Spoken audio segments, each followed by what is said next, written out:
Hello, I'm Gail Ellis and welcome to PEPELT, Picture Books in European Primary English Language Teaching, and to our theme for May, which is Love is in the Air.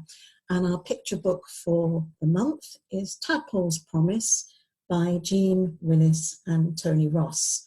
Now I have the hardback cover version and it is published by Anderson Press.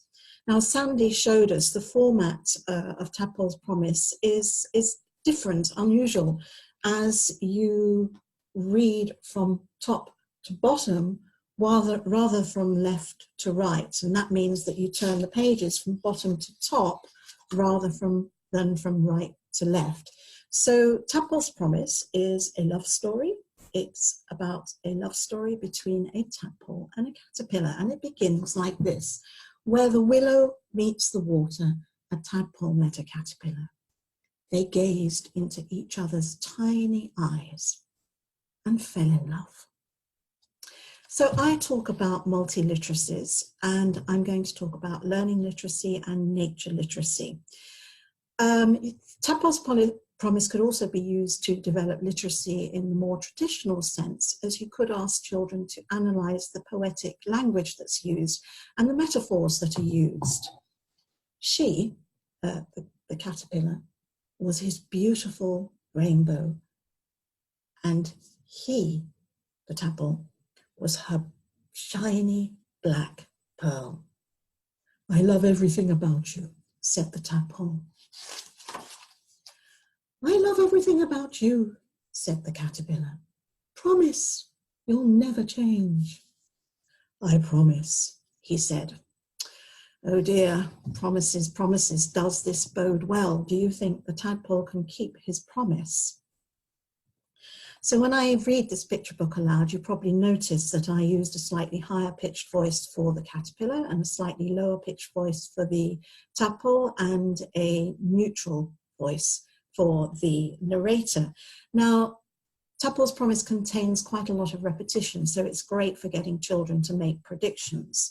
But they can also make predictions on their prior knowledge. So for this reason, I would definitely use Tadpole's Promise with children who already know about the life cycles of the caterpillar and the frog. Or I would definitely pre-teach or revise this knowledge before presenting the book and reading the book aloud. And I wonder if they might be able to predict the ending. So nature literacy, and as the story unfolds, we follow the life cycles of the butterfly and the frog. So from egg to caterpillar to chrysalis to butterfly, and from frog spawn to tadpole, and then the various stages he goes through as a tadpole to a frog. So the link with natural science is evident. And you might like to share also with your children some information books. I've got two here, Butterflies and Frogs from the Picture Puffin Fact Book series.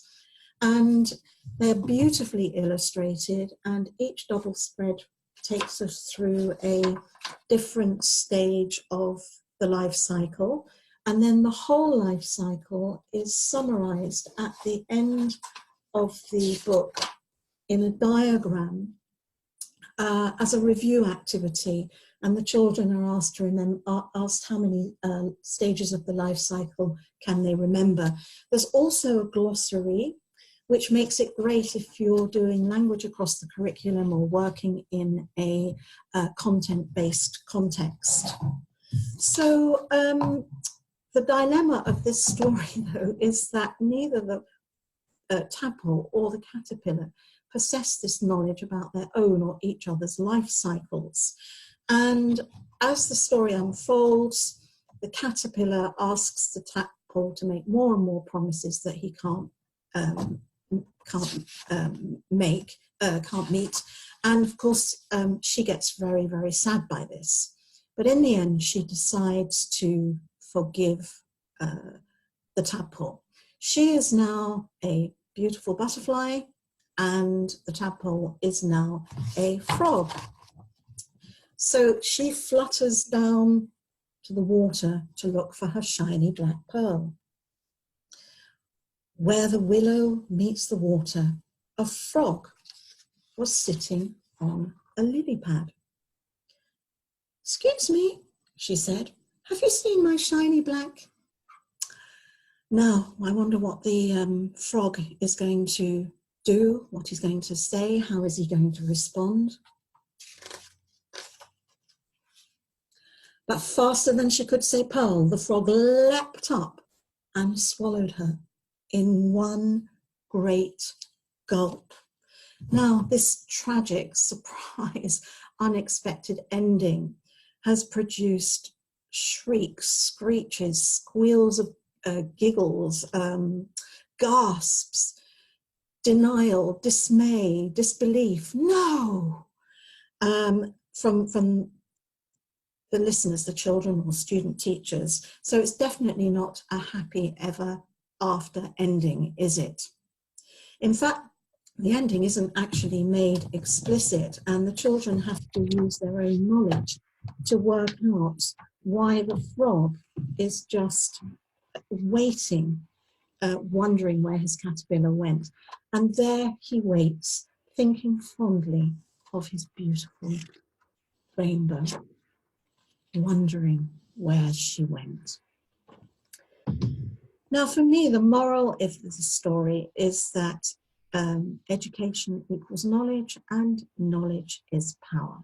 Because if both the tadpole and the caterpillar had known about their own life cycles, one, the caterpillar would not have asked the tadpole to make promises he could not keep.